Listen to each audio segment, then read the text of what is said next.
Okay, we got 8 minutes and 39 seconds on this one. So today was quite interesting. I woke up to a couple of interesting news, um, both personal and professional and let's say international life.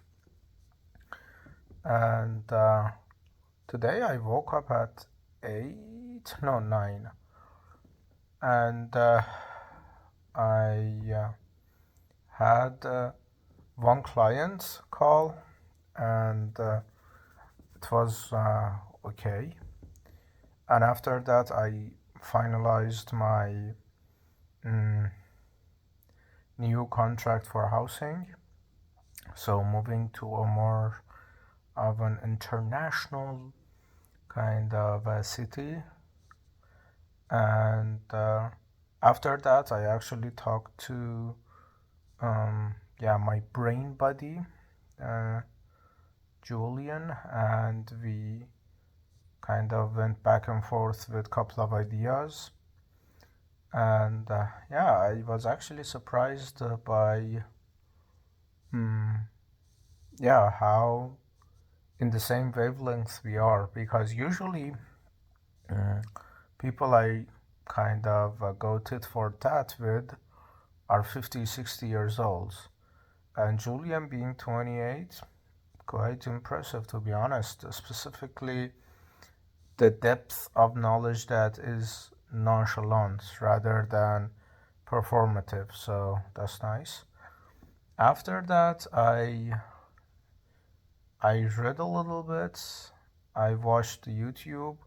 I did gaming. I literally did shit ton of gaming, and I'm watching JoJo's Bizarre Adventures these days, which is funny and interestingly enough, resembling my current literary project as well, which is I don't know, it's kind of praising my pen or praising JoJo's quality, or that I'm just drawing parallels because of the innovative and out of the box thinking that is involved in both of them.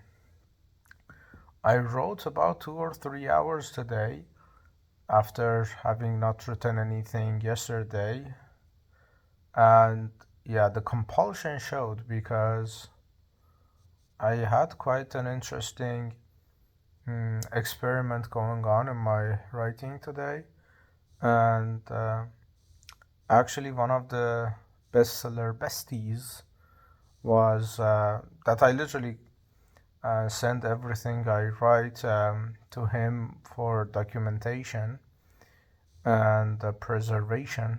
Literally once said we were kind of going tit for tat, and I said, "Hey, you don't deserve this. You preserve it." So that's about that. And he was analyzing the philosophical undertone of this as a philosophy professor and whatever. And but now looking back at today, it was good. Not geweldig, as the Dutch say, and not horrendous. And I was reminded of, because of the whole Iran thing going on, and of course, I'm waiting for a couple of news with when the attack is gonna happen on Iran and whatever. I was reminded of this story that Chialdini says about his neighbor, and he says that he had a neighbor and she was 20 something years old, and she had a very bad boyfriend, alcohol, drugs, like foul mouth, and even hitting her every now and then, and she was done with him, with the boyfriend. And then she kind of went away and left him, and then she found some very kind of quality man and was supposed to marry him, the new boyfriend, which was leagues above the previous boyfriend. And what happened, funny enough, is that is that the boyfriend, the previous boyfriend, says, "Oh no, I'm gonna um not do drugs anymore. I'm not gonna use alcohol, and I'm gonna marry you. Please say no to the other boyfriend." And for whatever the reason, she said the um, the day of the wedding, she said no. Then, this is the funny part. Then she moved back with the previous boyfriend number one, the original, and he did none of that. No, no getting away with drugs. No uh, kind of stopping alcohol, even hitting her with the same density. And the funny thing Cialdini here says, which is very fascinating, is that she started praising the boyfriend's kind of cooking.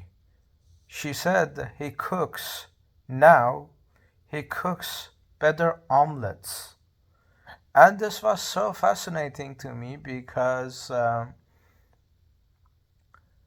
Cialdini explains, or I don't know, he doesn't explain or whatever, but the lesson is that when you take the decision in your hand and you clearly choose the wrong decision, because you have to live every single day with regret of that decision, and that's gonna literally push you either to self annihilation, or you need to find the reason that was that decision compared to the decision that you made was an inferior decision. So going back to the old boyfriend needs to be justified in your head for your actual sanity.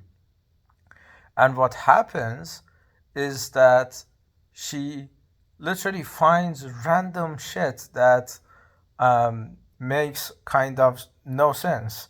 He makes better omelets, and Cialdini is a cheeky bastard here as well. That he literally says, having tasted his omelets, no improvements. And this is the same thing with Iran.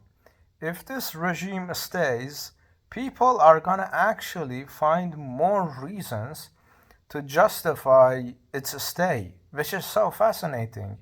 But we're gonna see what's gonna happen.